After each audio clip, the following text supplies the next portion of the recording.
જ્યારે પણ તમે કોઈ પણ કઠોળનું શાક બનાવતા હો ત્યારે રસો આ રીતે પાતળો થતો હોય છે, તો આ રસાને ઘાટો કઈ રીતે કરવો?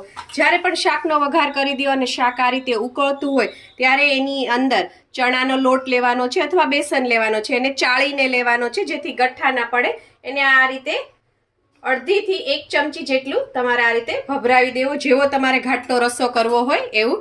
ત્યારબાદ એને આ રીતે મિક્સ કરી દેવાનું. પછી શાકને છે 2 થી 3 મિનિટ સુધી ચડવા દેવાનું. રસો છે એ તરત જ ઘાટો થઈ જશે અને શાકમાં કદાચ મીઠું વધારે પડી ગયું હશે તો પણ આ રીતે લોટ નાખી દેશો તો મીઠું છે એ પણ ઓછું થઈ જશે. તો અને તમને એવું લાગશે કે ચણાનો લોટ કાચો રહેશે, પણ નહીં, બિલકુલ કાચો નહીં રહે. અને તમારે બહુ જ ઉતાવળ હોય તો ચણાનો લોટ છે એને થોડો શેકીને રાખવાનો.